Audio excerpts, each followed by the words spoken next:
you very much, our dear viewers. Welcome to the Citizens Chat Show with me, your host for today, Okotola. And today I'll be enabling a conversation on behalf of you, the citizens, on the issue that has become a little bit perpetual. That is election violence. With me today is a very able panel of discussants to break down this issue, but also to give their perspective of how they view this. We come from different angles, and that is good diversity for the panel. I'm excited to see what we bring out, but also generally for the citizenry to see a way forward as a country. And just to introduce my panelists, from the far right, we have retired Major Pollar Awich, who is the Director External Affairs at the National Resistance Movement. You're most welcome. Greeting viewers, happy to be with you. Yes. Dr. Sarah Birete, our Executive Director at Center for Constitutional Governance. You're most welcome. Thank you, and good afternoon, viewers. Yes. Mr. Osheno Joseph, Evergreen, UPC UPC ideologue and a media personality. You're most welcome. Thank you very much. I'm delighted to be here, coming from the left of politics. Yeah.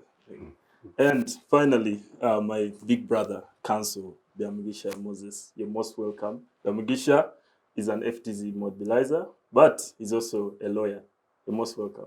Thank you, and it's a pleasure being part of this noble conversation. Yeah, thank you very much. You forgot some other lawyers. Okay. I think it was osmosis of position, but we'll proceed. Of course, you have Yes. a mile-long Yes. but it's worth mentioning. Yeah, thank you very much, our dear citizens, for joining in today. And just to give you a recap, we had a by-election last week in Bukedea after the demise of a one Moses Olemukan, who was an LC5 in Bukedea. In the aftermath, we had an election where we had Mary Akol of the NRM winning by over 91%. But within the election, we had issues arising around election violence. Once again, one Mr. Emago on 4th of June had an incident, allegedly, where he was attacked at his home, all his items, all his documents taken, including academic documents, but also, allegedly, a certain amount of money taken from his place. He was given an opportunity to reappeal, to renominate, but he, in the aftermath, also was attacked again by about 50 goons, and the images are there on media.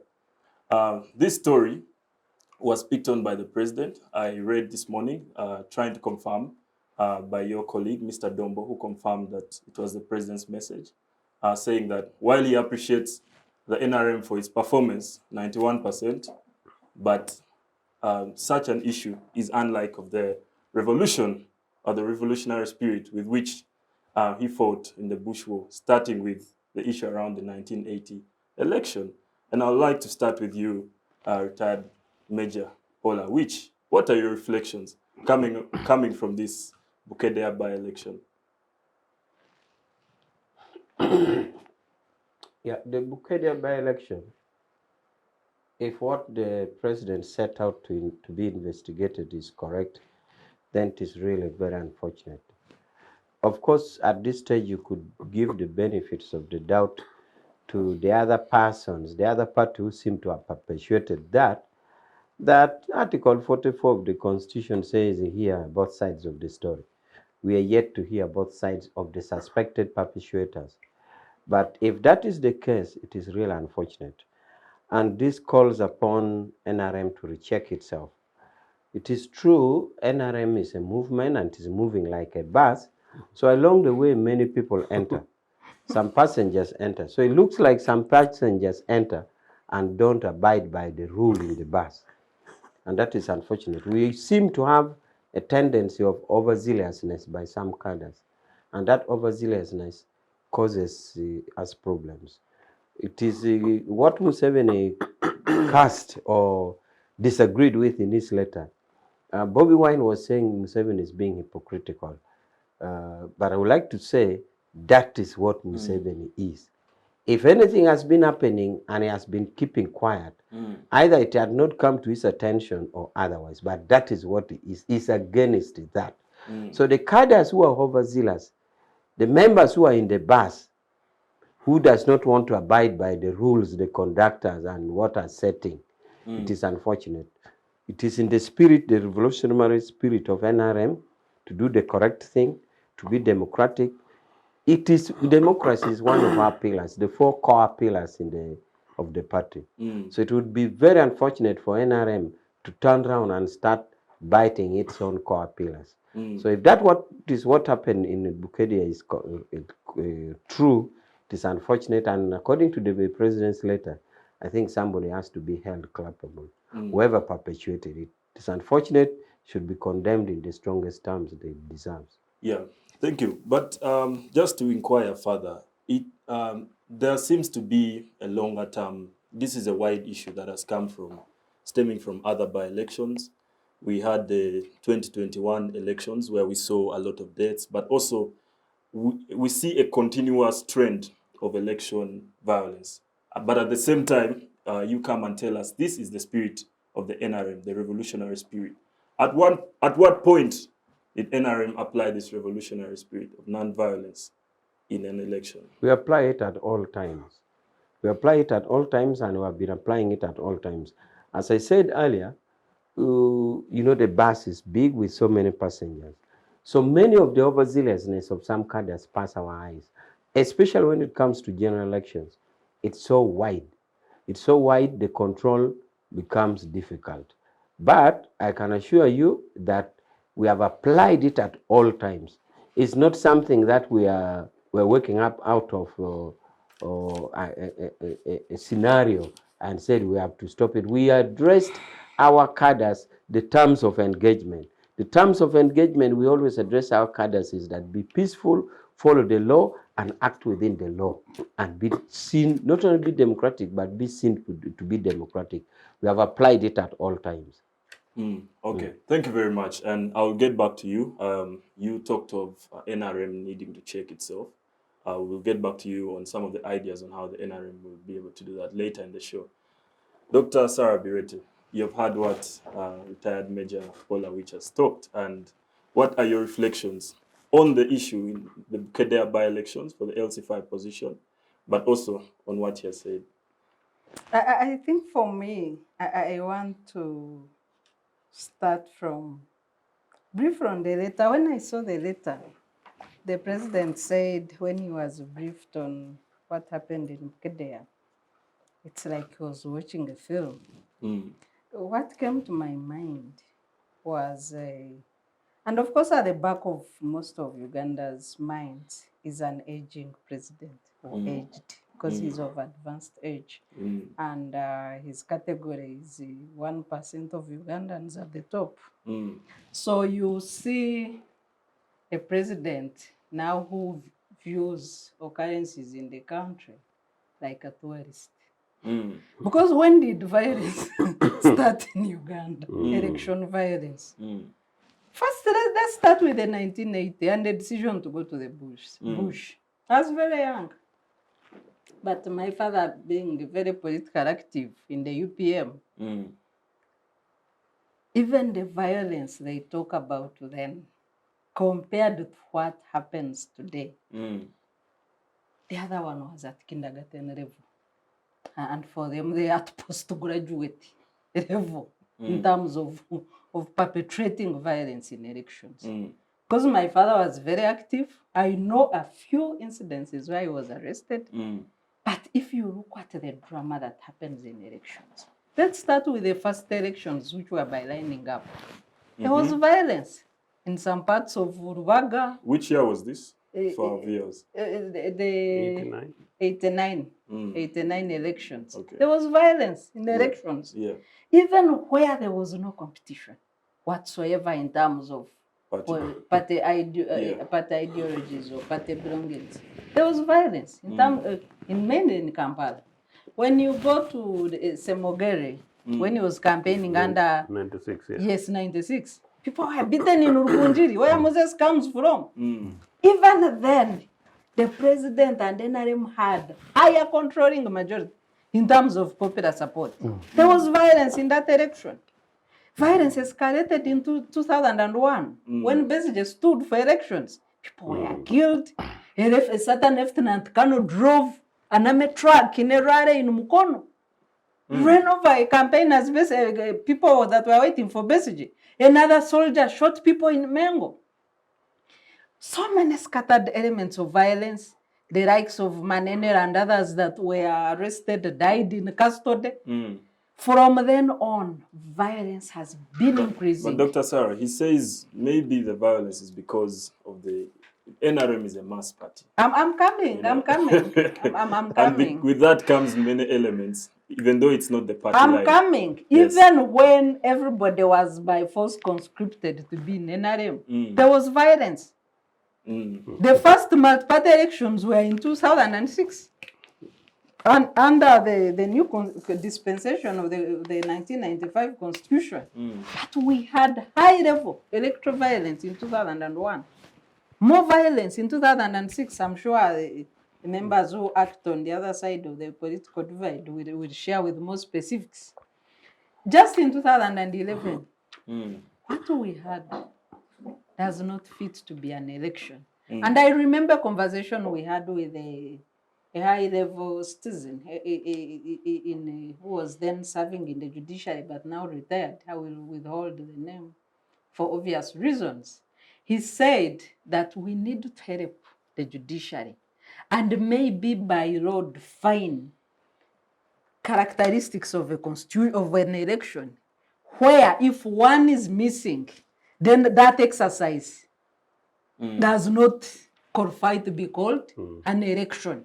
And he was saying, as a civil society, we need to put that in the law to say if there is no level playing field, if the soldiers are beating people, which is like their daily bread in this country. If you have, use of state resources, if you have people who are prohibited by law to get into politics, like all the security agencies are prohibited by law to take a political side in elections. So such things that we list them and say, if ABCD happens, then this exercise does not qualify to be an election. And I think that's where we need to go, given the vulgarization of elections under an NRM regime. Just let me give a short, a short context of by-elections, post-2021 elections. We started with Kayunga. Yes. A candidate was shot. About 5 MPs were arrested as they went to observe elections. People ran away with the ballot boxes. The returning officer was told to stand and say, this is the election, declare. People had carried the results. Then Justice Byabakama came and pretended as if I think it was like, let me look at the roof of this building and just get done with this. There was another election which followed in Soroti. Soroti East. There were videos of pre-ticked ballot boxes. FDC people were rounded up in a house in the night where they were using as their coordination center. The drama. When you go to Bukedea, what happened in Bukedea was because the independent, maybe why the president is concerned, is because the independent candidate was also NRM winning. But if he was opposition, FDC, UPC, NUP, I can bet here that the president wouldn't have been bothered. So that is the hypocrisy that we are talking about in this. Yeah. Thank you very much, Dr. Sarah. And I'll get back to you. You've tried to give us a chronology of elections and how it has moved. And I'll get back to you, especially on what that means for the constitutional history of Uganda, and whether we still have the spirit of it or not. But before that, I would like to move over to Mr. Osheno. What are your reflections on the Bukedea by-election for Local Council 5 chairman, but also in general, the issue of election violence in Uganda? Every time I say that Sarah needs to review her academic documents to reflect Wanyange rather than Berenyanje, you guys think I'm joking. Because that would not only confer her on the basis of what she just said, that she, the expert and privilege that we get with her on the panel, including with Comrade Awich, by the way, notwithstanding other issues. But And that, so is but that to say that she sort of said it helped it so much all for the purposes of for the viewing audience. Yeah. And my brother, which I was just wishing that he does not seek to respond, because Sarah, as neighbors that end, have said it all. On a serious note, the question of Bukedia was rather cheeky on behalf of Mr. Museveni, on the one hand. On the other hand, I'll explain. I was rather surprised too that Mr. Museveni of 1980, all of a sudden now knows that actually there's election rigging taking place. I was at the External Command in London in 1996 over the Semogere elections. Not only was I actually instructing the Cecilia Guells to pull out, by the way, days leading to this, because of the reports and the information we're getting, including just for, I think up to nearly 100 new polling station centers opened in the Kampala and its own environs. And I was saying, you guys, these are absolutely the evidence you need for us to keep running and not only demand that this is a shambolic electoral process, but that we should use this as a process to continue putting pressure on this NRA regime that Mr. Museveni should let go and should seek to demand for return to multipartyism. And that fresh election, the election that take place, should be under multi-party system. In fact, Sarah and Co, I went on to argue, important, that interestingly, Cecilia was saying strategically they thought maybe it was a worthy exercise. And there was even hope, like our brother here was saying, that sometimes you have a bit of an overwhelming thought and feeling, and you think we are just about to cross over. And old Milton was saying, you see where I'm going, old Milton said, in Sadoneti Morondo, actually, your neighbor and family friend, who later told us actually that Obote told him that, Ado, you guys, whatever you do, Museveni will never allow you guys to, this is a quote, allow you guys to win his election. You must continue to demand to open the political space so that we take this power to the branches, meaning to the grassroots. So I'm really turning around messages here. That happened. But I was also saying to Cecilia Guel that, look, Auntie Sisi, the so-called Western friends are saying you should participate, and many other things. Don't go too much on it, Election has just taken place then in Bangladesh. Almost certainly in Bangladesh. Elections took place in Bangladesh under a military regime like this at the time, but it was a fight competed thing. Do you know people went, and you young guys, you better watch this. Guys in Bangladesh said no. They went into the streets. I recognize the points raised by Sarah and the concerns about the crudeness of the military, especially the fact that this military is Museveni's army. Guys went into the streets, and for 3 months, they made Bangladesh and government. I was releasing part of my secret. So read my books. No, seriously. And I said that, look, you guys, we need to take this approach and make it impossible for Museveni. We need to demand using this evidence. Yeah, they would be killed, the people. In a way, when I has had this conversation, is this still 90, around 96? Precisely, but I'm saying it for a reason. So the argument to me then was that, look, in Bangladesh, when people refused to leave the streets, the military crude regime gave in and asked for fresh elections. A bit of hint of some of what we're trying to say. Just one of the key points that you're having a conversation with the land retired justice. And when fresh elections took place, the opposition won. But maybe that's a bit of a far-fetched thing. So fast forward to where we are, and then you see what happened in Bukedia. And I went to Bukedia personally. I saw this fantastic small group of UPC guys, not a big crowd, not a big number. I'm not saying we're necessarily going to win, but fantastically impressive. One of the best candidates down there, sir. And you see these young people, and you see the enthusiasm in them. And then you see the opportunity we lose to groom, to train, to give these guys opportunity, to give these guys the space to have this kind of conversation, to go and have a contest, including to go and lose fairly, which is what is really need to think again and to think fairly. So on the letter quickly then, Mr. Museveni, I think in a way, may have responded because we talked a lot about this letter, sir. Let's give people also credit, including ourselves. It was sometimes, in part because we talked about these things and we exposed him. It's not surprising that he talked about the letter and dared go back to 1980, which he had stopped talking about. Because 1980 has caught up with him and we've challenged him, and I challenge him again, show the evidence. He knows he did not win. I mean, they lost 1980 election, and they know definitely UPC won the election. And Otafere, poor guy with a lot to say, said that no, one of the reasons we did not go to the bush because of elections. We just used it as a reason, something like that. So they know. So Mr. Museveni did that. I actually think, Sarah, that maybe beyond some of these embarrassments and wherever it is, the point you made earlier, which is a very important point, I don't know whether you said it on air, was that Museveni does not like to see any sense of momentum lost. Yes, yes.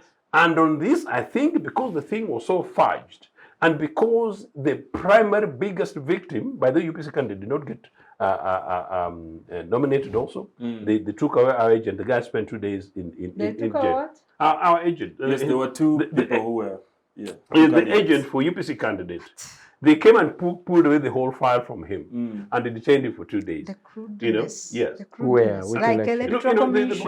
Bukedi one. And very unfortunate, Caucus, actually former guild presidential candidate at Makere, by the way, good friend of some of his friends at FDC. So that was also lost there. So partly that, but because the primary big humiliated victim is NRA, Mr. Museveni knows that if NRA guys did what one of my young UPC guys told one of these programs recently, that the NRA representatives in Karamoja ought to be returning their cards, that is actually possible, that people can get so angry in Teso, and I don't know why they shouldn't, get angry in Teso and return their NRA cards, or divide Bukedi into a quarter, leave you with your crude Mabati friends, and then you see the results. In part, it may actually be a combination of those. But of course, finally, there is speculation that one of the reasons why the guy is doing it is maybe he wants to do some paybacks to certain individuals, which is neither here nor there. So I don't want to give too much of that. So in a way, that is the thing. But it's rather cheeky of him to have brought the 1980, meaning that is vintage Museveni, who never wants to lose an argument. And thank you very much for your views there. And I'll get back to you, especially to help the younger citizens. Imagine a non-violent election process. Oh, it's beautiful. I've experienced it. And I'll go to my brother here, Council. What are your reflections seeing what happened in Bukedea? I belong to the school of thought that people who believe that election violence under the NRM is a survival mechanism. It's a survival technique. In 2006, I was in primary 6 in Rukunjiri. When Semogere was coming to Rukunjiri, 1996. Yes, 1996. When Semogere was coming to Rukunjiri, we were at school. We were used that we used to see when a big person is coming to town. They would say when Museveni would be coming to Rukunjiri, they would say public holiday. Kids go to the stadium to see Museveni. So here was a Semogere. And I had heard that he was contesting for president. So many thought that all big people, they go to receive him. So it so happened that our immediate neighbor who was staying was a mobilizer for Semogere. So I said, I heard that your boss is coming. I want to go with you to receive him. He said, okay. He was mobilizing some chairs. He actually made me carry one of the chairs. The chair actually Semogere that Semogere sat on. So I carried the chair to Rukunjiri Stadium We reached there. We were not many, we were about 25 people. We sat in a circle. Semogere talked to us. When, after talking to us, we walked with him with his convoy up to Rukunjiri town. When we reached Rukunjiri town in the center, I saw stones flying from everywhere. Stones. They were stoning Semogere's convoy, including the people who were on his cars. Those of us who were... Was this the general public? It was broad daylight in Rukunjiri. Organized, of course. Yes, it was organized. It was organized. We found people were standing on the verandas of shops and on the roadsides, and they were carrying stones. And for me, out of excitement, I was going beside his car, excited, singing no change, no change. Actually, I didn't even know what no change was about today, but I can remember singing no change because we were singing no change from 7 8. That's correct. So I thought that's a slogan for big people when they come. So and we really just enjoyed the drama. They stoned us. And I saw that the people who were stoning us are people who I know in town. I was like, what is happening? Semogere had to run to escape to the police station on top of the town for safety. And then the crowd dispersed, and then Semogere had to sneak away later in the evening. On the eve of the elections, we woke up in the morning and we found all the major routes that were leading out of the hotels where we were sleeping. There were roadblocks. You land in an ambush. They were simply staging like rogues on the roads. So you go, not knowing that they are people. Yeah. Then when you get out of your cars to remove the rogues, people jump out of the cars. They bet us. They remove the number plates from cars. Man, all these leaders of FDC that you know, they lost shirts. Some of them went in boxers. I can tell you, we were badly beaten. That was Usuk. It was too much. And this was an election where NRM had an upper hand. Takes me to the question I was asking.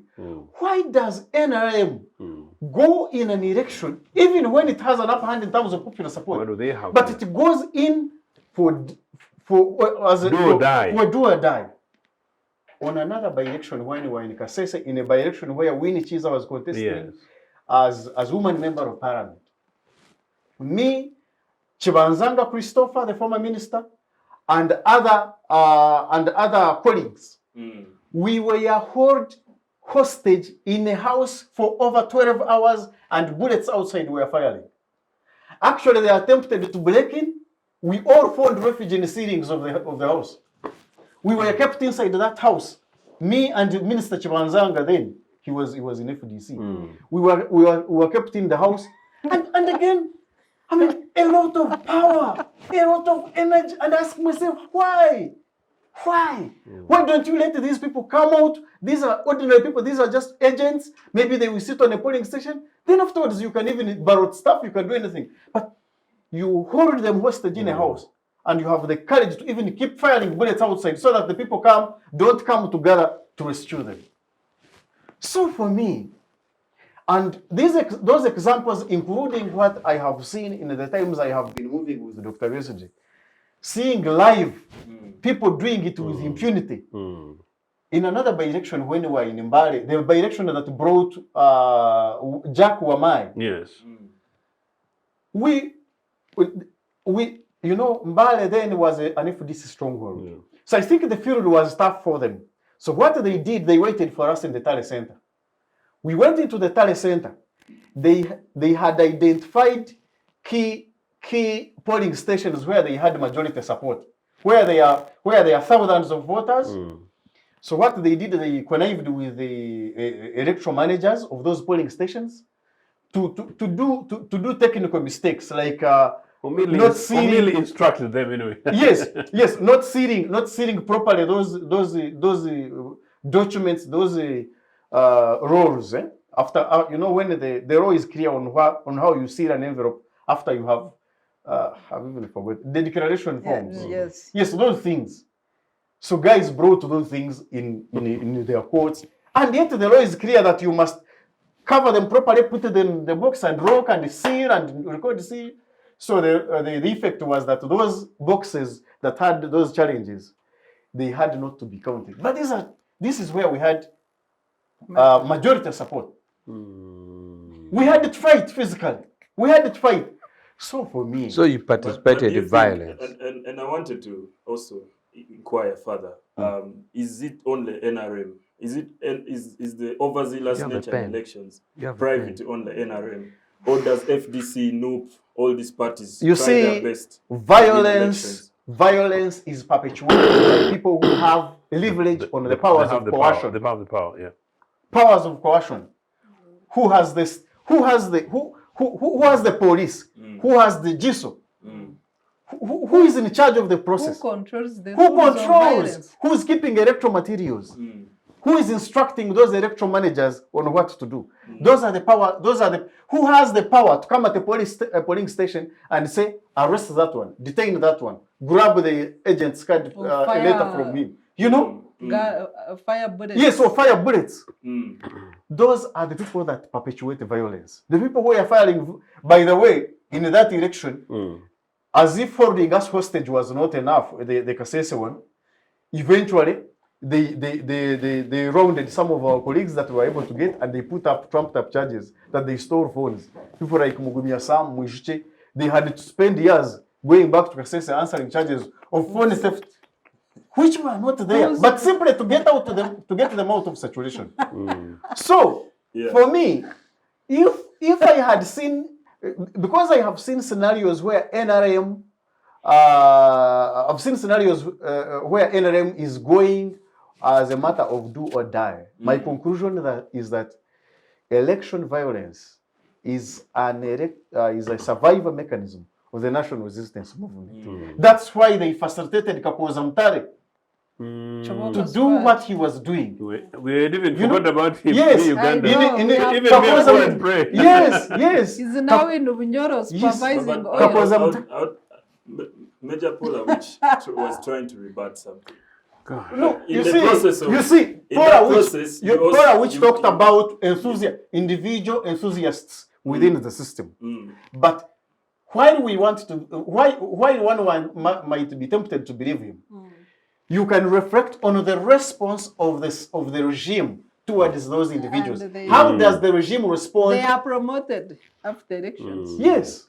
Major Pollar, in the spirit of fair hearing, what is coming from these other panelists here is that there's been a series of opportunities for NRM to prove itself in its revolutionary rhetoric of being a non-violent In the alleged revolutionary rhetoric. of being a non-violent movement, but also that the 1980 election itself was the fact that it had violence and all these issues of unfairness is what propelled many people, including yourself, to participate in bringing some sanity to an election process. Given that whole effort, given what is the contrast between all the elections from 86 and 1980 elections? Thank you so much. But first, I want to comment on a few things that they have raised, then please. I'll answer that. Yes. You raised to Sarah the element that this bus has so many people, and therefore you should query the contents of entrance or passengers. Sarah promised you to come, she never came.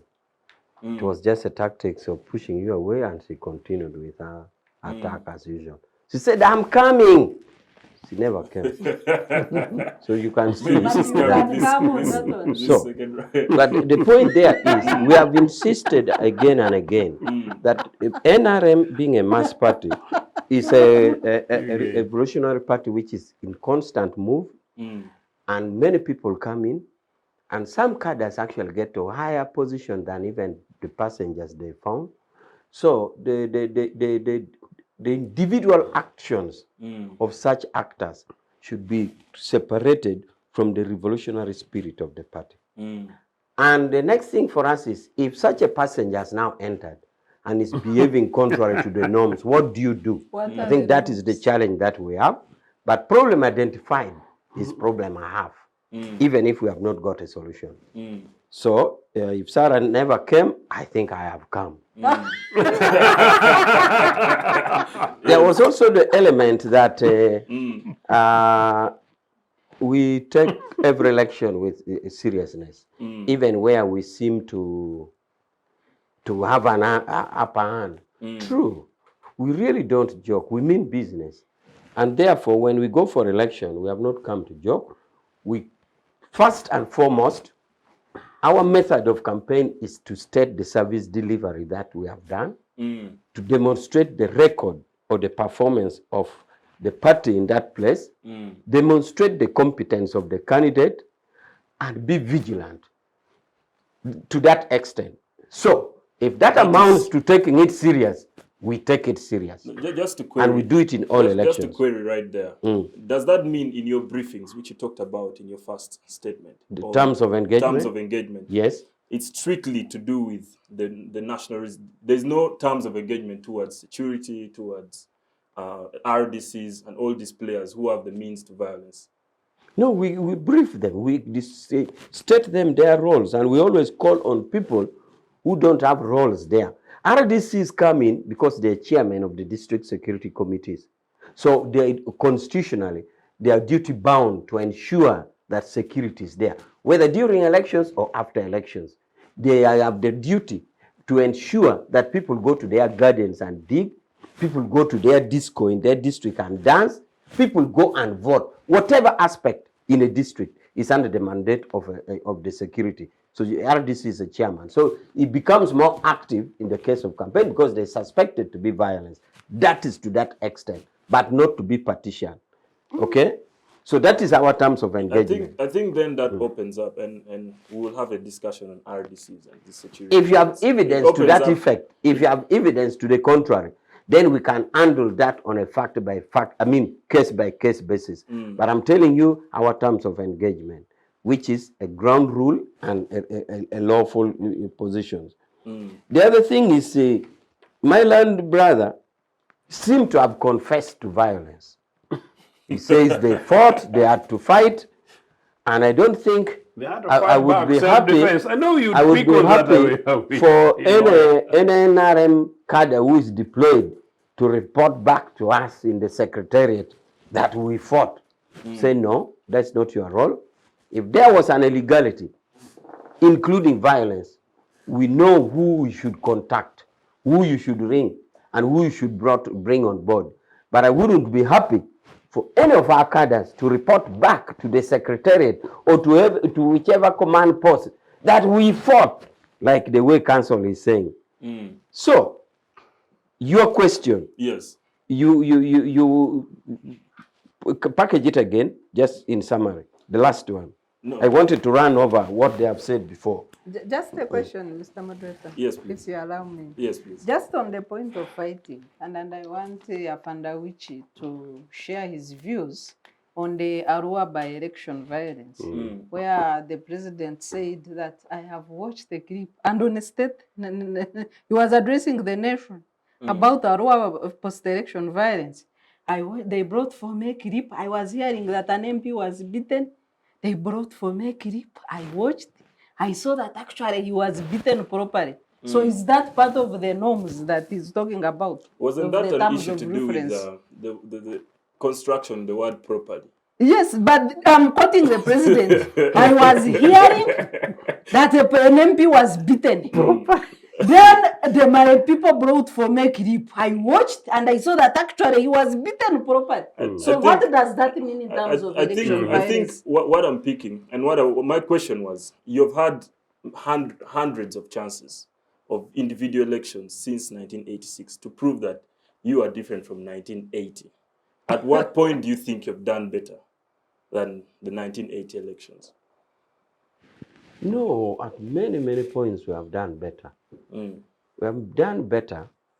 Do you think and that is why, you see, that is why when Bukedia happened, the president reflected on 1980 because the drama neared that. For example, in 1980, Adornekyon, who is a brother of Obote, was held and arrested to stop him from nomination intentionally held at a roadblock until nomination passed. Mm. Changumachi, who was a professor, he studied in Moscow, was denied nomination on the ground that he could not prove he can speak English. Mm. So these are the 1980 scenarios that you can see. Mm. And of course, the Paul Mwanga commandeering of the results. Mm. There was an independent election commission, like we have election commission, Yes. which was supposed to be doing it and announcing results. Then from nowhere, the chairman of the military commission, military commission then was called the government. Yes. The chairman military commission was like an executive prime minister. Yes. There was a presidency who were more or less ceremonial because Yes, the three. Yes. there are three persons who were head of state, but they were not as executive. One was from Rukunjiri, Justice Nyamuchoncho. One was Wachaulwol. One was Saul Musoke, also a judge. So these three persons were presidents. They were above Paul Mwanga. Constitutional, they are above Paul Mwanga because they are the ones with the coat of arms. They are the ones, you know, all the royalties of it. They are the ones staying in the state house. But Paul Mwanga was like an executive prime minister. Of course, remember, they are the ones who had taken over government and installed the three. Who was the deputy? The three shared. The deputy was President Museveni now. But the chairman had all the power. It needs to come out clear. The chairman had all the power. So I am trying to bring you elements of 1980 to make our viewers understand where the setting of the government then, with the three people who had shared presidency, who had no power, but a chairman of a military commission who had hijacked power, including removing power from his vice, who was Museveni. That's a good one. Yes, because you see, if you say that the vice had a role, the military commission was a commission. It was not a one-man show.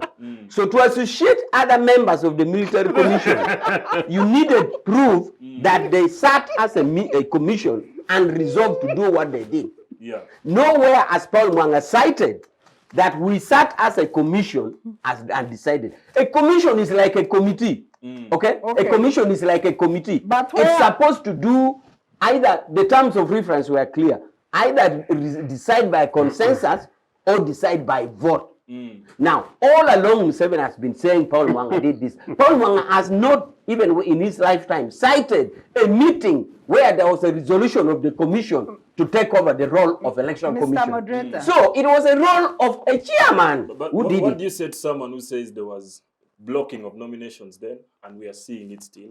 I'm saying that is exactly why Museveni has come out now.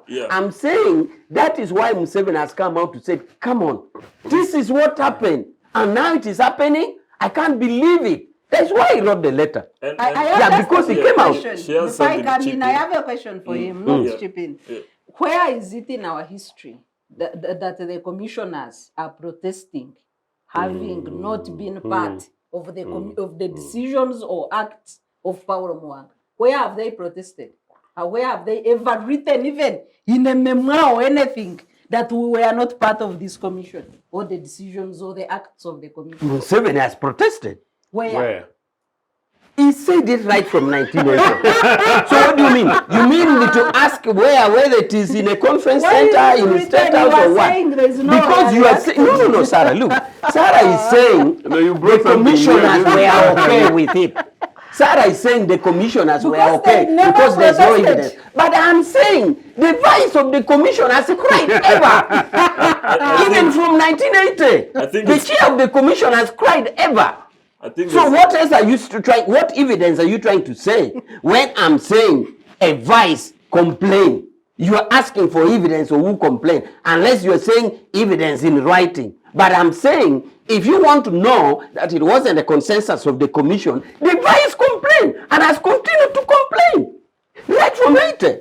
That's evidence enough. Thank you, Major. And historically, we know that two people can view one thing in a very different way. And I would like to bring in Mr. Shelo That's before I get to you, Sarah. Just flipping the question. The 1980 elections, which I believe by extension or by association was, a victory for UPC government. Do you think there's any election post 1986 that has done better than the 1980 election in terms of violence, in terms of No, I'll give you an important answer. You know, even as we laugh here, I actually get genuinely worried that it's actually 2023 and we're still having these conversations. And we go to 1980 elections and we even try to fudge, the facts about it. And to the extent that in your question, even if the facts as alleged were true, your original point, which fortunately had to lie onto the burden of responsibility for Comrade Awich as the representative of this NRA regime to respond to. None of those elections were compared. None. None of what? None of the elections that has taken place under NRA can be compared with the 1980 general elections.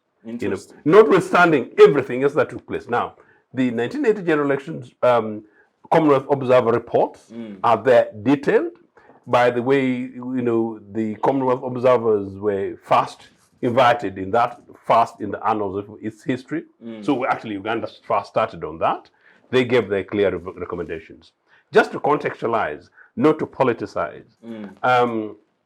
One, that the question of Adoko Nekion and Chango Macho, these things have been made as allegations, and people have talked about these things again and again. And Chango Macho made the big thing when now they returned into power and NRA to present UPC the bad ones and link it up that. But really before that, neither here nor there, number one. Number two, those were questions of nominations. What did they do? Between the nominations and the elections, what did they do? Did they go to court? One.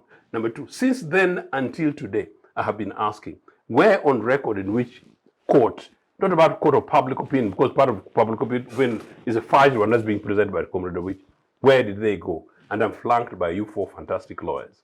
Neither here nor there. Z. On the final thing about Mwanga, we've had this conversation here and here, and I don't want to make it a tired conversation. And I hope we just have consensus and conversation, then try and move on to make it a bit easier. The only reason why Mwanga came up was because, one, remember DP had substantial support, in fact, full support, maybe 80% support in Uganda, maybe, and then a huge support in Kampala. Kampala was supposed to be less because UPC nearly won the Kampala East and things like that. But generally, DP still had strong support and control of Uganda. But then number three, NRA and RPA were already threatening to go to the bush. So there was an element of polarized thing. Museveni had already threatened. One, initially didn't want elections to take place, and then two, threatening that he would go to the bush, meaning he was preparing to go to the bush. So all that was the atmosphere. But then finally, as election was taking place, DP started making announcements of victories and preparing for actually violent protests in the streets of Kampala. We've won elections, and remember, we said, we won elections that either we need to get the results or not. And they started declaring results. DP. Not the election, yes, DP, declaring results. DP, not Electoral Commission, not anybody else, Now, the Commonwealth Observer Report indicates that they themselves now got concerned. Remember at the time, no mobile phones. DP declared, for instance, Gulo North, I think, which now includes Atiaka, that was a former Museveni friend, actually, Mr. Kanapojok, that they had won Gulu North. Now, in Gulu North, the electoral process was taking place, and as what he wrote in his notes on concealment of genocide, UPC was winning by nearly 90%. So basically, trying to put the country in a state of civil war and instability. It is on the basis of that Paul Mwanga, issued a statement and came forward to say that no election results should be declared without their clearance. Remember, they were the governing authority, Now, it's a tricky question politically, and as I understand it, Obote knew and Obote was not comfortable with this as the leader of UPC, the party that would possibly be disadvantaged over this, and actually express it as so. Yeah. But technically, if you see the arguments for that, the governing military commission, had grounds to do that, whether or not they did. Yeah. But then in terms of what they did, sir, there's no evidence that they tampered with And anything. sorry, in terms of this. Yes. our time is, Yeah, sorry. but then just not to get lost in Sure. this trap of because it was a heavily polarized Yes, election. My question was more of a comparative. Indeed. But as I said, from then on Mm. until today, you can't compare it with 1996. And I'm really, really sorry, but I've taken it quite emotionally, personally, that a P6 child It's in don't. 1996 goes through what our comrade here is talking about. And since then, in a very interesting way, I'm actually quite amazingly impressed Yeah. that you're actually the best guest for this program today in context, in a very contextually lived, experienced way. Yeah. And so if you consider some of these things, starting in 1996, 2001, 2000, if you go on, and it's absolutely unnecessary. And to the extent, therefore, that now we've been talking about elections in Bukede by-elections. Do you know what? In 1980, there is no evidence that during elections, any member of parliament was touched during elections. You cannot think about political parties, in this case, either Paul Semogere or No Mr. rally Shen, was Mr. stopped. Shen, no rally was stopped. So there's no comparison No at all. rally We was need to leave stopped. 1980 and judge NRA on its own merit and begin to build a foundation, looking at the holes on how best we can make these things better going forward. Thank you very much. And it has been a very interesting conversation. I hope our citizens have managed to pick the different perspectives. We are taking a short break, and when we come back, we shall be going deeper with Dr. Sarah on constitutionalism and how these elections affect the spirit of constitutionalism that is written in the preamble of our constitution. And then we shall be addressing issues as well around the agents of election violence and how they are deployed and how they get, and how they affect the elections in itself. Stay with us and with me, your host, Okot Ola. The Citizens Chatroom happens every Friday at 2 p.m. on Civic Space TV Online on Facebook and YouTube. We invite you to be part of this conversation. Civic Space TV, freedom always. Thank you, our dear viewers, and welcome back to the second segment of our Citizens Chat Show. The first segment was a heated discussion, but also very informative engagement that we had with our amazing panelists. As we continue with our discussion, this time round, I would like to start from a very important perspective. That's the constitutional spirit of Uganda. That's a core aspect of nation building. I wrote down the preamble here, and I'd just like to reread it to our viewers. Recalling our history, which has been characterized by political and constitutional instability, recognizing our struggle against the forces of terror, oppression, and exploitation, committed to building a future of establishing socio-economic and political order through a constitution. That is the spirit in which the developers of the constitution in 1995 Through a permanent and durable yes constitution. Where you yes stopped. yes Yeah. I picked Yeah. I severed for the purpose of this conversation. But like looking at these elections, we see a common culture, that is impunity. Impunity is basically the opposite of the constitutional spirit, rule of law. How do we, in the spirit of Bukede election, we see these things repeating itself. Is the spirit of constitutionalism is it dead? Is it alive? Is it in, kindly guide us on that note. Yeah, thank you very much. Constitutionalism, presumes three key principles. One is a citizenry that is aware of their constitutional rights and obligations and are able to defend the constitution. The second premise is leaders who are governed by the constitution and they respect and know that that's a roadblock for everybody in the conduct of public affairs. And the third element is on institutions that are able now to uphold constitutionalism and the constitutional rights of citizens. So the first analysis would be, do we have the three characteristics for constitutionalism present in this country? Do we have a citizenry, a critical mass of the people that are aware of their constitutional rights and obligations that know what the Constitution requires and are determined to defend it. And this is in Article 2 of our Constitution, after supremacy of the people is supremacy of the Constitution. So 1 and 2 in our articles in our Constitution are the ones that entrench this characteristic, which has been lacking largely in this country. Knowledge of the Constitution, knowledge of constitutional rights, even leaders at the top level. I have seen the president writing directives now after collapse of many governance institutions. We are now operating by directives. And he quotes an article which just enjoins him to defend and protect the Constitution. And he thinks that the article makes him a lawmaker, forgetting that Article 79 limits powers to make any write-up or any law, whatever, with the powers of the law. And he's now a lawmaker issuing presidential directives. It's like a hangover of either means decrease. And it is going on and on. I think recently there was another one also issued. Other than the one of Vararo and Karamoja, which was number 3, there was another one on Entebbe Land, which they've grabbed, and recently another one. I've just forgotten the details. And it is going on unchecked. He doesn't even quote any act of parliament through which he's issuing those directives. So we have lack of constitutionalism at that apex level of leadership. When you come to parliament, the constitution has been mutilated. The reason I was re-echoing the provisions on permanent and durable constitution, that meant that its amendment must be aiming at curing a very important lacuna in the law, vis-a-vis amending just for a person to keep in power. So you have the constitution, the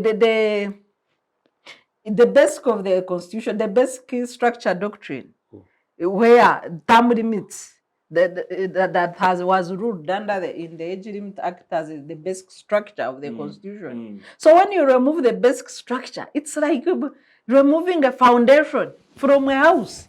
What you expect is a collapse. Or if you put a weak foundation. So the strong foundation of the constitution, unfortunately, CA forgot to entrench it. It was removed. So you have a floating house that can be taken by any strong wind. When it comes to members of parliament, I know that they are given copies as they take oath, which I think is also wrong. Because if somebody qualifies to be a member of parliament, if they don't have a copy of the constitution as they campaign, what are they campaigning to do? If I had power, I would remove that provision that a taxpayer should buy a constitution for MPs. MPs, their strongest function is registration. In fact, they're normally called legislators. Yes, registration, protection, and defense of the Constitution is what Article 79 is about. So if you don't know what is in this copy, what are you coming to protect? What are you coming to do in the House? So we have this, I can bet that real about 80% of the MPs don't know the Constitution. So when you go to the other structures, political structures, NRM, UPC, FDC, yes, but what constitutionalism? For example, what constitutionalism does the ruling party promote? When they are always conspiring to mutate the constitution. What constitutionalism do they promote in this country? How are they governing? Can anybody say we have constitutional governance in Uganda? Because what are the parameters for a country to be constitutionally governed? Number one principle is rule of law. Equality before the law. Do you think then that... I'm asking. I know. I don't think the NRM has no capacity to promote constitutional governance in this country. Capacity Yes. or intention? Capacity. Both. You can say you have no intention. No, do they have interest? Maybe you are confirming that you have no intention. But according to how you are ruling, my opinion is that you have no capacity. Whether that capacity is quantified in terms of intention or practice, Or interest. or both, it's the same thing. You cannot promote constitutional governance in this country. Do we have the principle of equality before the law? How is justice accessed and applied? Just to look at the case of Mabati. You pick out 3 MPs, ministers, maybe who have no strong godfathers, you charge them. You say the 17 we are acquitting amidst blatant theft, and you say no evidence. When the people have stolen, because what are the ingredients of theft? Possession of items that don't belong to you. Denying the intended beneficiary of use of those items. How do you say you don't have evidence of theft of Karamoja and shit? How? So when you come to human rights, the principle of human rights, I have always stated, and I can repeat, I've never heard of a country where the state kidnaps its people. My country was the first. I have always known that terror groups like Boko Haram, Al-Shabaab, ISIS, whatever, the Islamic State, they kidnap people. I've never heard of a sitting government kidnapping its people until NRM happened, and they're kidnapping citizens. Is that constitutional governance? Look at the torture, look at the killings, look at the impunity. When we have an election, you have the highest attention of security. But when there is no election, then you have ragtag elements like remnants of ADF killing our children because of politicization of security. Security thinks their role is to rig and cause violence in elections to keep NRM in power, vis-a-vis the protection of Uganda, territorial integrity of Ugandan citizens. You have remnants of ADF overrunning schools and banning our children. But you go to Yam and look at the deployment of security. Oh, including prisons. Prisons are supposed to remain, prison officers are supposed to remain in prison, guarding prisoners, or at courts, waiting for prisoners. But you see them all over in elections. Are there prisoners in elections? But Dr. Sarah, Major Pollar argues that this is a continuous growth. It's a process towards a good. The NRM has the right ideas, but it is in a process. And enduring, it lands, unlands, and continues with the momentum. That's... I don't think so. Let me conclude on the other evidence of lack of constitutionalism. Corruption. Why has NRM failed to fight corruption? Lack of constitutionalism. Because if you had clear principles of service delivery, of ethics in service, of application of the law, you wouldn't have rampant corruption like NRM is presiding over. That is another, and we can go on and on. But my conclusion is that the current political leadership of this country has no capacity to promote constitutionalism in Uganda. Interesting. And Major Pollar, I'd like to give you, again, sorry for getting, but it's because your voice is really important on this panel. What do you have to say in answering her? But also, could we attribute, these uncoordinated movements you talk about within the NRM elections to a culture of impunity? Is that one of the reasons perhaps the NRM is failing to control, even when you debrief on terms of engagement from Secretariat on Chadondo Road, because of impunity? Is that one of the reasons why you're failing to control some of the elements within these elections? Yeah. Okay, thank you so much. I'll comment on impunity, but as you said, permit me to make comments on what has been said already. I want to really go back and make clearly on I know we had let it to rest, but this is part of history that our citizens should get to know. For example, many Ugandans, including government officials, including Minister of Public Service, which is the custodian of all civil servants, including the president. When I went to public service to claim for the rights of the 3 presidents, they said there was a madman, including the minister, the PS, and all the technical people. They were not aware that any one time, Uganda, instead of having President X they were 3 in 1. Like you God the Father, the Son, the Holy Spirit. That is in the name of, like, yes. That is close now. Yeah. By the way, in 1980 independence celebration And we back there. in Kololo, where the president reads a speech in Kololo for independence and you have a parade. The speech of the president were read by 3 people. One speech read by 3. So I think Ugandans deserve to know this. That at any one time we had a Isn't shared there a record presidency. at UBC? Yes, so many have people our don't know. archives. So it was a speech. Instead of being read by one president, it is read by 3 people because they were 3 in 1. And they ruled for 6 months. And if you want to know that somebody has been a president, one of the indicators is assenting to the law. The parliament then was called National Consultative Council. Whenever they would pass laws, it was not Paul Mwanga signing, it was these 3 who were assenting to that law. Hey, well, wrong, Yes. that's why you want to. Yes. You want to hammer that. So point, now, eh? I want to go to the commission because there is still a contestation when the commission, which was below the presidency, Yes. behaved. 1, there was Paul Mwanga. Later on, he became a vice president of Obote. 2, there was Uyito Jok and Teto Kelo.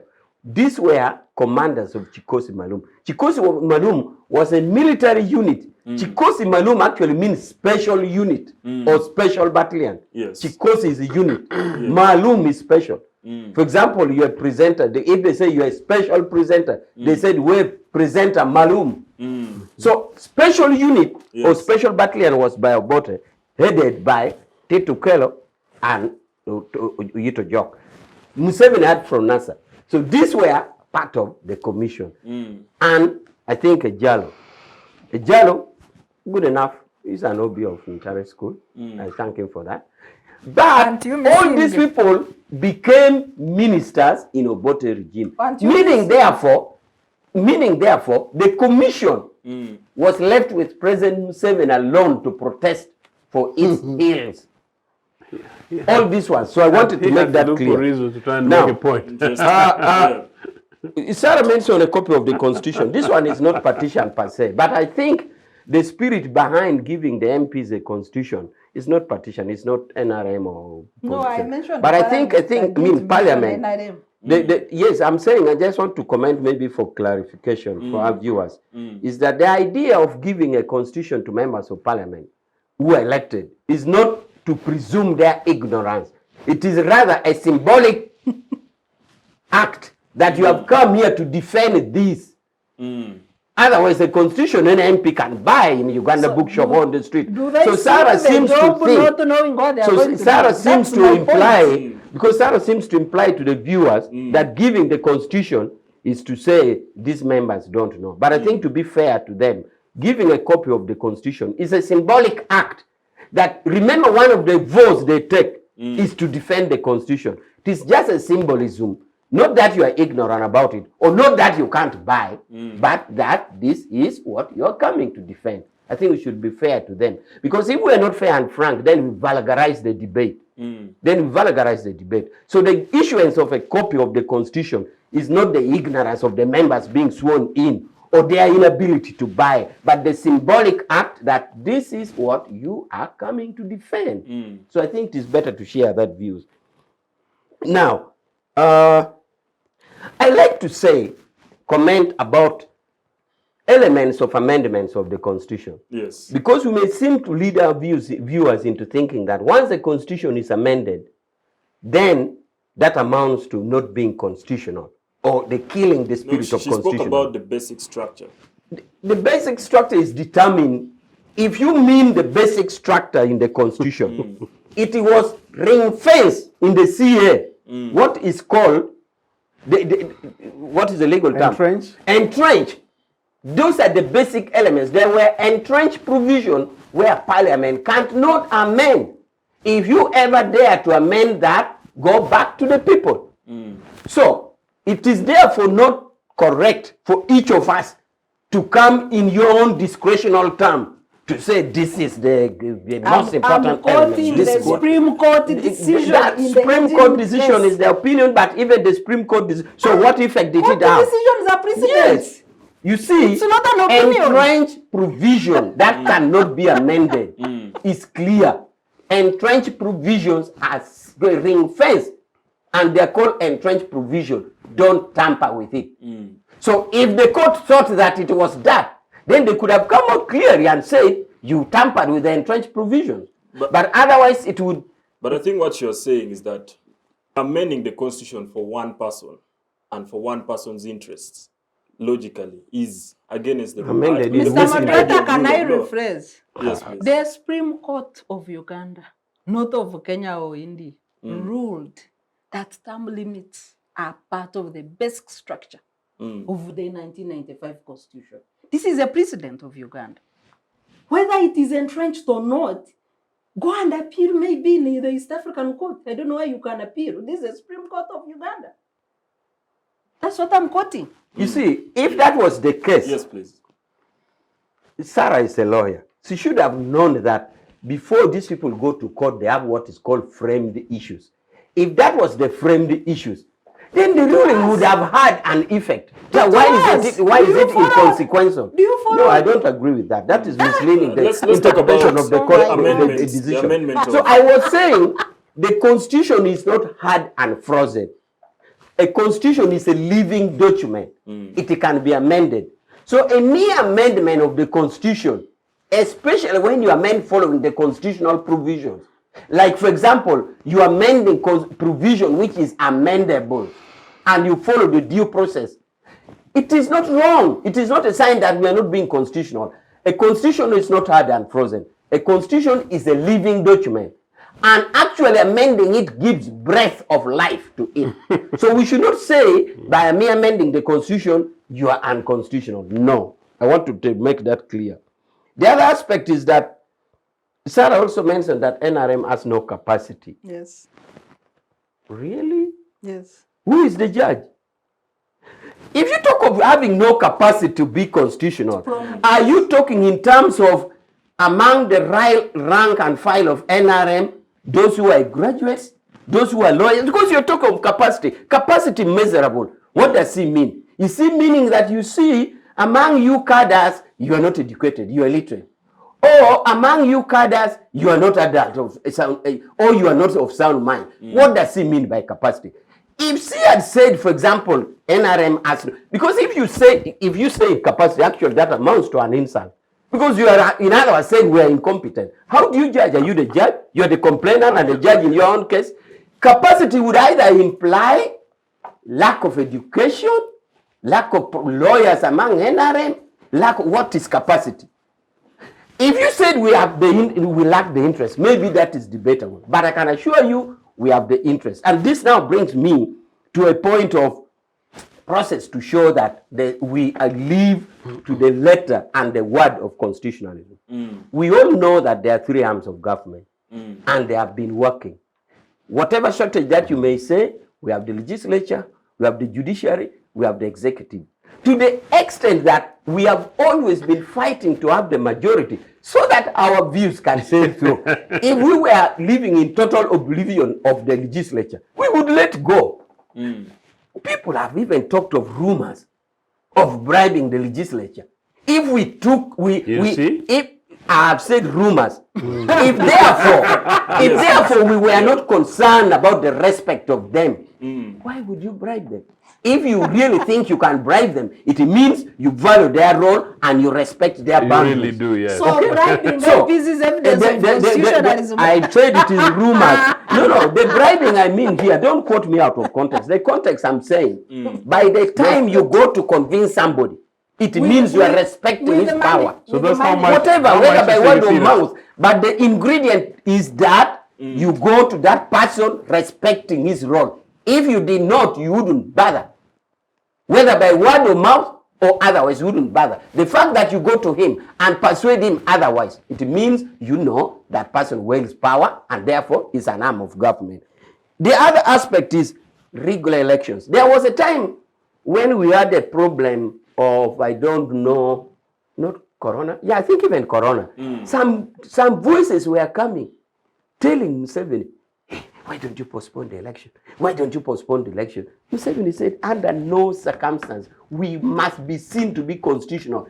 If we have regular and free elections, nothing would do. We can only do it under controlled situation on public health.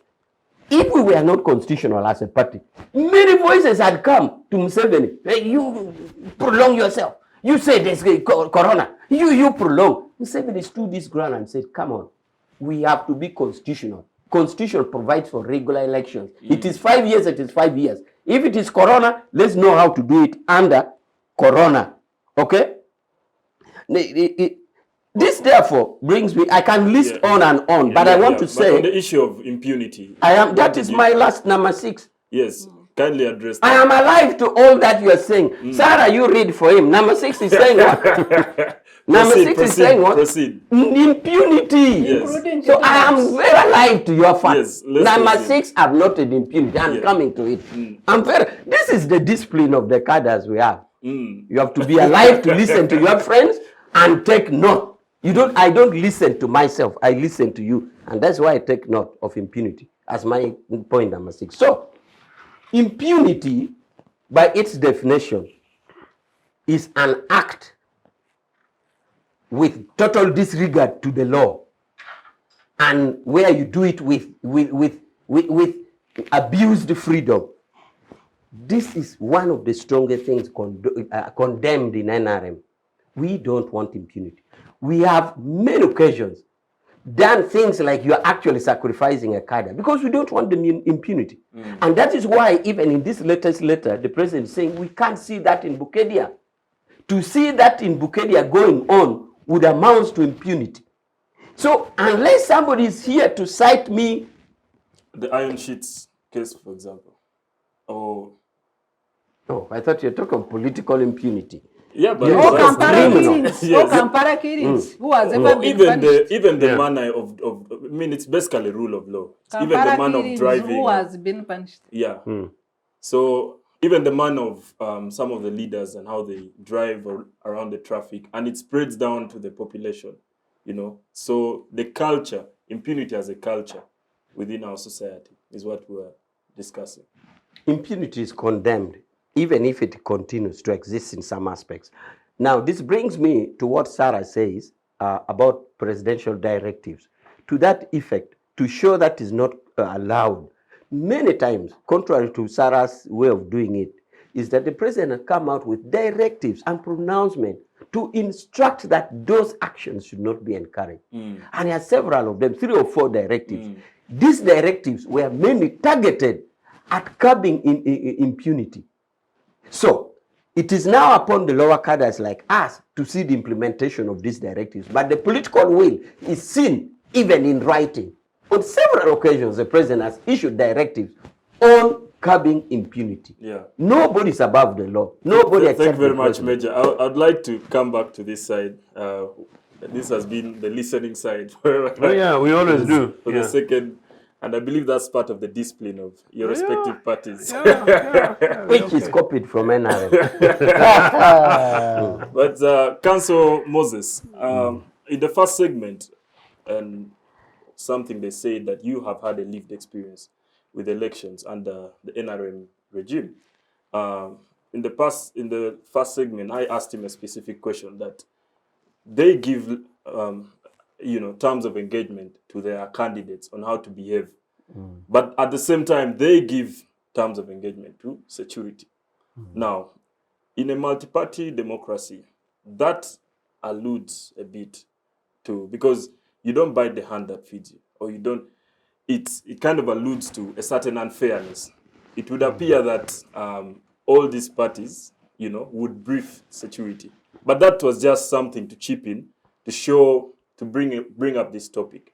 How do we balance up this issue of security? We understand that elections can get polarized, and that's one of the pillars of elections is participation and contestation.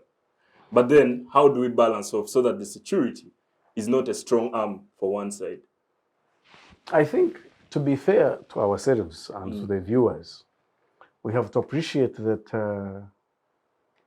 the fact that there is generally breakdown of systems. Breakdown of systems.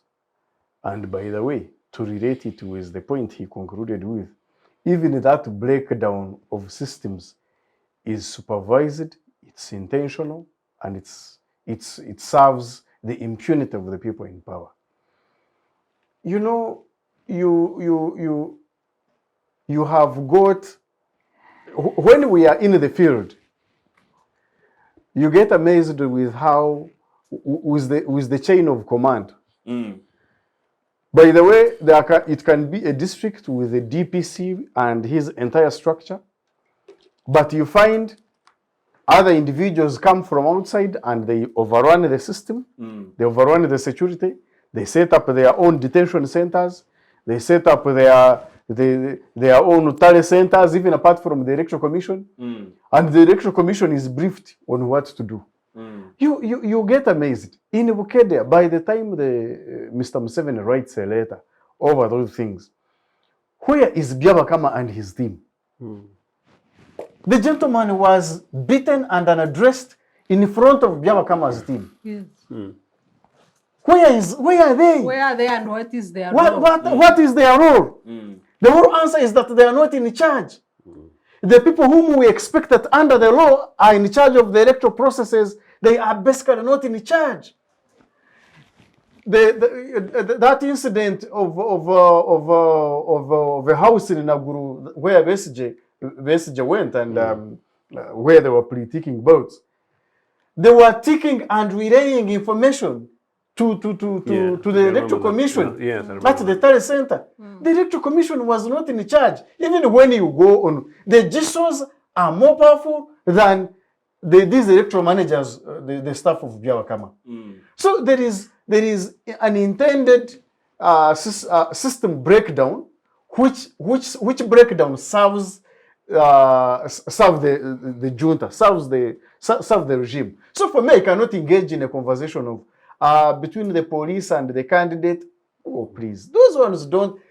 The whole point is that there is system breakdown, and it is intended, and it serves the regime. And for us to be able to solve that issue, we require us to answer the main problem of the general politics.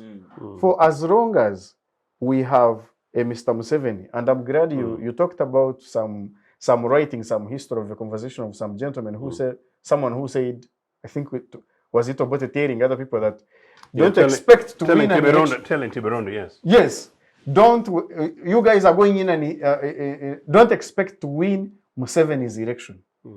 And that's what we have seen.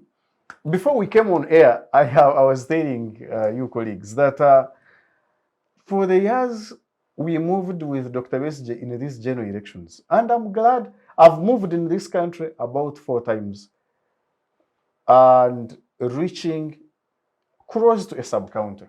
4 times reaching as close to the people as to the sub-county.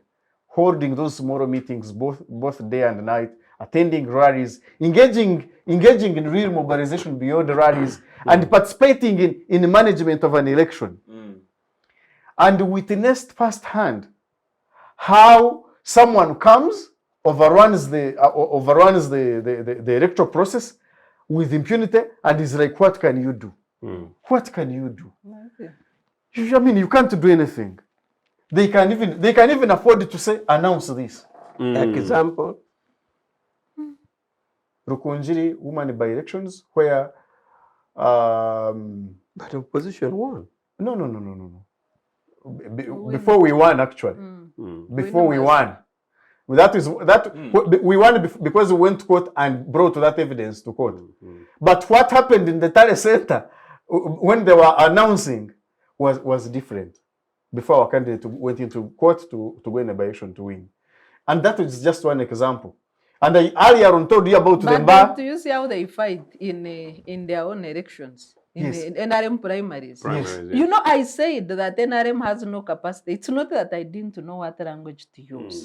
They cannot promote constitutionalism because they are not Democrats. They don't have what it takes to promote democratic governance. Yes. So To sum it up and hand over to my senior is that there is that breakdown, and it serves the intentions of the junta. And that breakdown doesn't work for us, it works for them. Yeah, and thank you very much, Council. Mr. Oshien, I asked you earlier to prepare to, especially for our younger viewers, we know that it's a valid demographic, the youngest people, but most of them have lived through this regime for over, I mean, everyone who is very less unfortunately, than 38 years. How is what we are seeing democracy? Or could you help us imagine an alternative from your experience, both here in the governments before and also comparatively in your life out of the country? No, it's not. This is not a democracy. This is a dictatorship. This is an NRA, NRM dictatorship. It's really possibly a one-party come military state. I've said that again and again and again. And even as we have a conversation, however, people want to try and contain it, you know, the imperatives make themselves self-evident. And I think you asked a very important question, and you lead me to it if I miss. But I just give two quick context for the benefit of the young viewers. The question of the military commission. Comrade Awich is a fantastic lawyer. He's a good brother of mine, you know, and he does extremely hard work to sell the NRA program, but this is his job. That's fine. The military commission, as said earlier, Sarah raised a very important question when Awich brought a new angle to this thing about Mwanga's role. And Comrade Awich went ahead and did his research and came back and talked about the membership of the commission. Just to say this, that the military commission was not a UPC thing. The military commission was set up as part of transition. And it was actually set to an appointment in Moshi. Yeah. UPC was actually, there was an attempt to make UPC a minority party there. The advantage UPC had was that we had majority members in the military front, as Kikosi Mahalum and others. And the Fronasa was a minor presence. Yogadola will tell you that this was actually a faded thing. So 1978 came, these guys very quickly started mobilizing and organizing. I'm telling young audience. It's not surprising that while Kikosi Maluma and the Tanzanian liberators were moving towards Kampala, Museveni was very quickly going towards Mbarara without prejudice and taking the other axis to basically recruit to build himself. Basically just that. So this thing... But just a little bit. Yes. Wasn't Mr. Museveni still the Minister of Defense? No, he came... Vice President yes, of that he did. commission? He became Minister of Defense and Vice President. In fact, the commission. And it was so a very... how much power did he have? Precisely, it was actually an overrepresentation, if you like, of his political interest. But to just emphasize again, this was an appointment and a creation of an organ that was done in Moshi and within Moshi unity spirit. And number three, it is also true that the commission in part pushed for the holding of elections because Mr. Museveni, that is actually true, Comrade Awich, Mr. Museveni did not want elections. Mr. Museveni was selling the idea of Marxist agenda, which is basically what the party tried to sell now, one-party monolithic system. And his argument was that Uganda was not ready for democracy, and so they went ahead and went with it. So possibly not surprising that maybe his other colleagues would say, but we're fighting to get rid of Amin to restore multipartyism. But it was never a conversation within the context of the election as I suggested. So there's no reflection there. So I just thought I would say that. But the other issue that my brother was raising was, I think I've lost that point, but I think I'll just go down. Yeah, but I'll just go to the diaspora question. And the diaspora question is this, that I rather lived experience.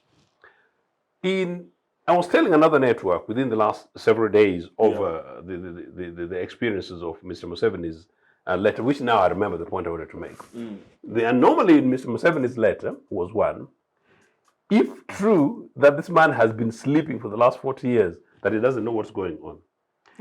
If he kindly, oh, you Ugandans, now I can come and speak on your behalf. He needed to have been writing to the Inspector General of Police, you know, not to the head of his anti-corruption thing in State House. I But have actually- that's also evidence of corruption. Precisely. Creating multiple institutions and making them precisely. non-function. And then number two, you break it see, down. the then lead next ministers involved would have been Minister for Internal Affairs, you know, and Minister for Constitutional Making Process, which possibly with elections, that is Minister for Justice. Really, those are the lead people and personalities who were supposed to be involved. Maybe to add Yes. that the Minister of Justice and Constitutional Affairs is also the political supervisor of the Electoral Commission. Precisely. And by the way, have you heard the Minister for Justice say anything on this? No. Z. Have you heard the Minister for Internal Affairs say anything on these things? Z. So in other words, what am I trying to say? The institutional questions we're talking about and how Mr. Museveni plays you, particularly young, beautiful people, because on the other hand, there is this thing that you guys have no clue because you've not seen anything else. So that's important. I was telling friends the other day, and the predominantly young guys, that I have participated in elections around the world. I have advised, I have observed, I have engaged, I have been an official, including, I said, in the British case, where I'm a member of the British Labour Party, sir. The nearest polling station is actually within my estate, about 3 minutes walk from my front door. You do not see a police officer. You don't even know elections is taking place. At the end of the day, actually, these things go and they get counted. It is at the town halls that you normally find a police officer at the gate. A police officer, usually. Possibly these days the term may be true. Even in Kenya. Even in Kenya. Indeed. And then beyond that, Police officer is actually far and voting is indoors. Yes. The police officer is right at the entrance, not even at the door. And then the following day after elections, you go into work, cars are moving normally, there's no traffic, whatever. You don't know except for what you know from the news and stories. There are no military patrols. No military patrols, We've forgotten police military patrols after elections. Or police you can patrols. think Kampala is Kosovo. But what do you say? And What do you say to all- people say and- this is our unique? This is our unique, What is journey of unique democracy. about it? It's just a What is jungle. unique about And it? we are on a journey. Just We a don't- jungle no, no, no, democracy. we Not don't- the UK, we are not Kenya. No, we don't want to. We don't want to bore people with the 1980. I will take you back to 1980. I was lucky enough to be there. I said I went across now equivalent of 4 political constituencies. It was one constituency, Toro South Central. The MP who won, Osinde Kwangor, happened to be a good friend of Museveni's in the early 70s for UPC. So in all those rallies, I never saw a police officer. At the polling office, This is Uganda, 1980. Uganda 1980. The polling station where I went to is actually the largest polling station in the constitution, the Gongra Town's Council headquarters, which is Mahanga Primary School. I never saw police officers. I never saw any funny securities. And I'm saying, so 1980 as presented. Was any candidate arrested in 1980? I don't know of any candidate arrested on election, during the elections. I don't know any party official, as I said, that was could say they were beaten up. I don't know any major incident during elections and after elections. The FDC candidate in the last elections was arrested 53 times. We are doing daily pictorial coverage of elections 53 times in the last elections. Mugisha Muntu's rallies were disrupted 46 times. How do you compare that with 1980? But this talk of the journey, you guys, that we are in the journey. We will get Going better. away. Let me tell From you, where? we are here now. We are to the, If we are in we are in to the Ntinda, Rift if you are in Valley Ntinda, and you set out on a journey to go to Entebbe Airport, there are standards of the time that it can take someone, average standards, resources that can take to someone. This journey that you keep talking about, we should have left this place long time ago. Precisely. We cannot still be here. And so therefore, then building onto that, the idea that a campaign rally for any political organization is stopped or police interrupted, I have not heard about these things in most of my abroads, except indications, because these are countries I've been involved with, partly Zimbabwe at a particular time, So it's extraordinary, it doesn't happen. And then the more important one, because you're media and you're fantastic, by the way, you're a fantastic presenter. And as I said, always the fantastic backroom colleagues of yours and all of you guys, young people. That's one of the reasons why I come here. You young guys. Thank you. Do you know what? I want to say this. The media during elections, sorry, in UK's case, once election has been declared, part of the monitoring compulsory thing, the national broadcasters, in which case it will be Radio Uganda and Uganda Television, which is now called UBC, just to make it posh, you know, and Urban Television and all the related vision group networks, which are public organizations. Primarily those ones. Public broadcasters must give all political parties and political party leaders equal time. Equal time. In fact, they even assess the idea, how many times does Uganda Television say in the news headline in the week, President Museveni has said that he's NRA, you know, not UPM or from NASA. What does basically say? Even that, how many lead stories? They do it to that. I'm talking about today. I'm talking about a country whose future your children and some of you guys will have to argue with and contest moving forward. So no, there is something better than what has happened in this country today, which happened in this country in the past. But the best of this country is in the future. By the way, as you guys get fired over Bukedia and Oyam, Kenya is moving, struggling, but it's moving. Other countries on the continent are moving, struggling. In Senegal, it's not a deviation. Macky Sall, who taunted... The youth have stopped. Yes, who taunted President Wade, you know, over terms. And then he became a leader. He was trying to try this term limit kind of thing. He was shocked. The guy has given up. By your age, what are you doing? There is power, young guys. There is power in organization. There's power in your voice. There is power in engagement. There's power in discussing and having facts. There's power in evidence. And by the way, I want to tell you guys, you know I'm a man of ideas. Oh, it is good to have a contest of ideas where you say, we will do this, we did that, we didn't do this, including there is actually power in acknowledging mistakes. We got it wrong. It is actually beautiful. I've seen this. I've seen prime ministers come and the first statements apologizing to nations. And by the time they finish their speeches, and usually not long, boring speeches that people take 6 hours, they've spoken for 34 minutes. And you know what? The country says, wow, the guy has spoken. The leader has spoken. And then you go and ask public opinion in the evening. And tomorrow there is action. Precisely. And you know, they ask public opinion in the following, within minutes. So no, you know, I had my mixed views about this guy or that party. I think based on what they say, I'm reviewing my position. So no, these things happen. Where NRA guys learned their politics, I have no clue. But I have an idea that because it is Luero, backed by child policy, they have no clue about the reality of real politics that happens in town halls, city centers, ordinary villages, and across the world. Finally, the other day I saw something on Twitter of a model village in Rwanda. I think it was the last 2 days. I actually saw it from a friend of mine, a Ugandan professor based in Rwanda, talking about model village, you know, which was opened up by the Rwandan Prime Minister. And I'm saying, can this ever happen in the Republic of Uganda? It's not a diversion. I am trying to tell you guys, you're being taken short. Just wake up. Wow. Thank you very much. Our time is running short, but I would like to give us a minute each to wrap up our discussion today. It has been on issues arising from the Bukedea LC5 by-election, but also expanding into wider issues of constitutionalism and the governance of Uganda. And I'd like to start from Council Byamgisha, onto Mr. Sheno, onto Dr. Sarah, and in the spirit of fair hearing and constitutionalism, Paul Awich will close. I'll give you my 30 seconds, yes. So I'll only have 30 seconds, so you have 1.5. Thank you very much. My message to other young colleagues is that we should not lose hope.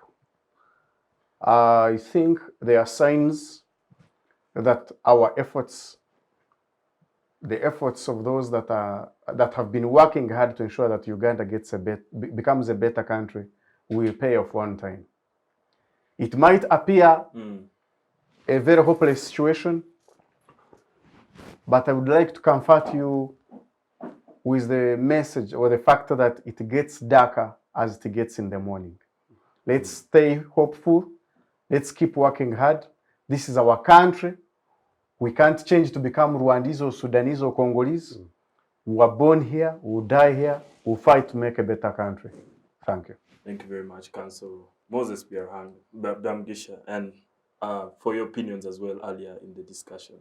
Mr. Osheno. My 30 seconds just to ask young Ugandans, you must engage. It's absolutely uncool to claim that I'm not interested in politics. The breakfast that I had to pay another 8,100 shillings tax to the system. You must participate in politics. You must be interested. You must register to vote. You must belong to a political party. But in the unlikely event that you don't belong to a political party, whatever happened in Uganda's day polity is going to catch up with you. It's about your jobs, about your education, it's about your housing, it's about everything else, including the young girls that you're trying to impress today. When they become your wives, and so therefore children, you have to engage. The future of the Republic of Uganda belongs to young guys. Guys, your numbers matter. And you know what? You're more powerful than anybody here, and definitely more powerful than NRA. Yeah, thank you very much, Mr. Osheno Joseph. And to our young people, let's engage. Yeah, Dr. Sarah.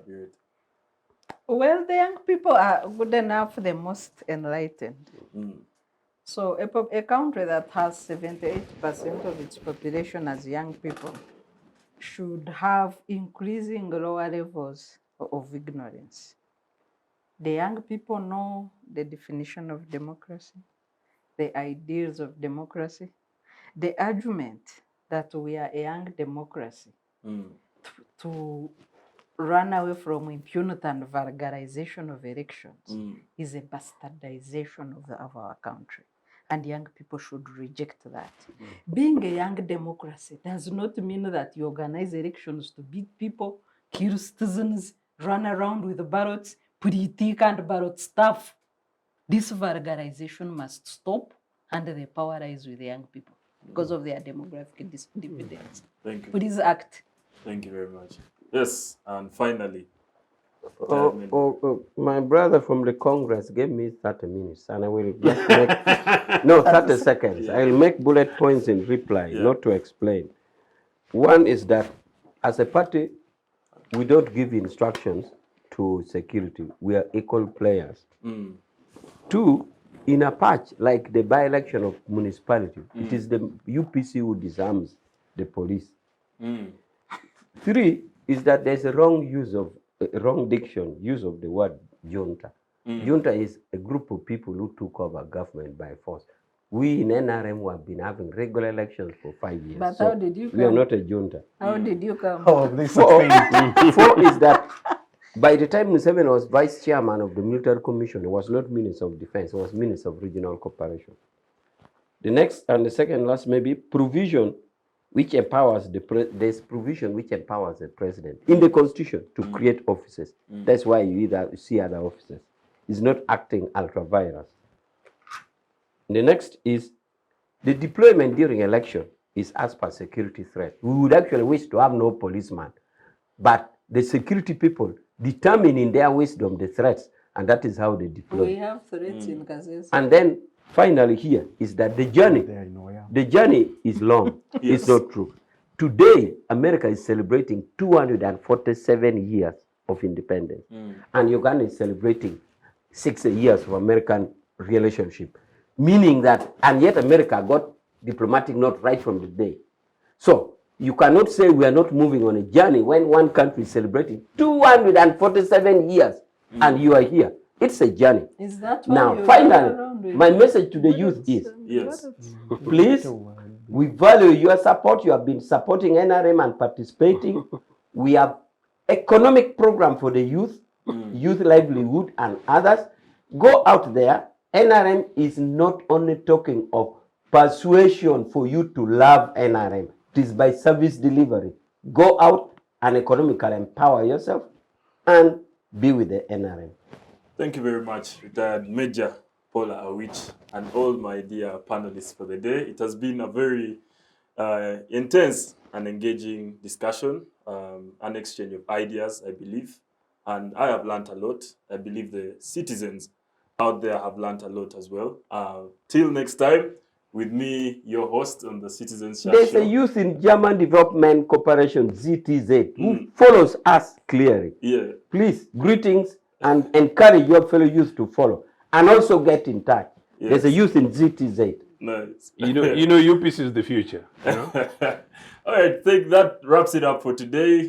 With me, your host, Awich Pollar, or as Pollar, which baptized me, presenter Malum. Thank you. I like that. Yeah.